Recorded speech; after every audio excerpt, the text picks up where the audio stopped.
Y hablemos hoy de salud, mi querido doctor, con el cirujano plástico y estético Alejandro Mejía. ¿Cómo hacer una cirugía plástica o estética segura? Es que es complicado, la gente se muere y quedan con secuelas por buscar cirugía de garaje, ¿no?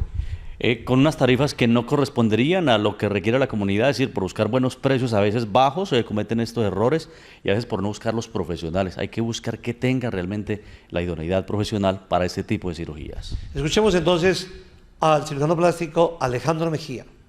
Sí, muy buenas tardes para toda la teleaudiencia de Cartago y Norte del Valle. Hoy nuevamente acá estamos hablando en este espacio de cirugía plástica y estética, y como les habíamos prometido, hoy vamos a hablar entonces de estas cirugías seguras, cómo hacer los procedimientos que nos den tranquilidad tanto al cirujano como al paciente, para que todo salga en perfectas condiciones. Entonces hablemos cómo es una práctica segura de una cirugía de abdominoplastia o una cirugía plástica o estética. Así lo ha referenciado el cirujano plástico Alejandro Mejía. Bueno, en realidad las cirugías que más se realizan, y obviamente en el tema que estamos hablando, las abdominoplastias, mini abdominoplastias, lipoesculturas y algunos procedimientos que se realizan en conjunto, pues lo primero obviamente es la habilidad y el conocimiento del cirujano. Y solamente no son las manos del cirujano, no solamente es el movimiento del bisturí o del electrobisturí o del láser con que se está cortando o se está suturando el paciente, sino que es el conocimiento del metabolismo del paciente, de la parte cardiovascular del paciente.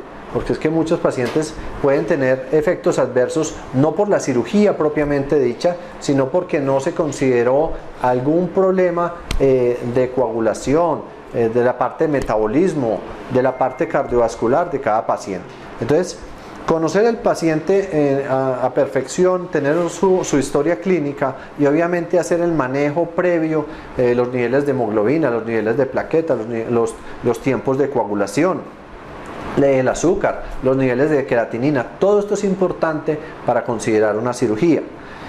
Es lo primero. Lo segundo, los cuidados posoperatorios son muy importantes, pero más que los posoperatorios, los preoperatorios también son supremamente importantes. Cuando hablamos de abdominoplastias tenemos que hablar de preparación de colon, tenemos que hablar de los niveles de hemoglobina del paciente, de los niveles de los lípidos, de los niveles de albúmina que tiene este paciente para recuperarse, de cómo están sus linfocitos, que son todo su proceso inmunológico, la historia del paciente en recuperación con otras cirugías, con otras anestesias. Todo esto lo tenemos que tener en cuenta. No solamente es el proceso de corte y de sutura de una cirugía y el proceso estético que se le imprime, sino también la parte de todo su organismo, de toda su naturaleza del paciente, para que entre en un proceso de recuperación totalmente armónico. Pero aprovechamos para preguntarle al doctor Alejandro Mejía cuáles son los elementos seguros para hacer una abdominoplastia. Si realmente cuando hacemos este modelamiento, cuando hacemos este moldeamiento corporal, hacemos la abdominoplastia, casi siempre va acompañada de la lipoescultura, porque si manejamos la parte anterior del abdomen a través de la dermolipectomía, el amarre del músculo, pues tenemos que hacer un manejo de la grasa corporal, de todo el tronco, del todo el tórax, del tórax y abdomen del paciente, todo su dorso. Entonces es como la parte complementaria, manejar esto, los rollitos laterales, el área debajo del brasier, todo el dorso.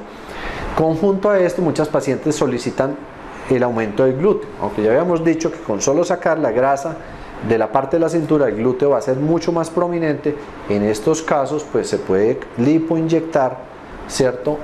Ya hay nuevas técnicas, hay unas técnicas ya muy definidas, cómo obtener un mejor volumen del glúteo y cómo hacer lo que sea más seguro y cómo evitar que esa grasa que estamos inyectando perdure más en el tiempo.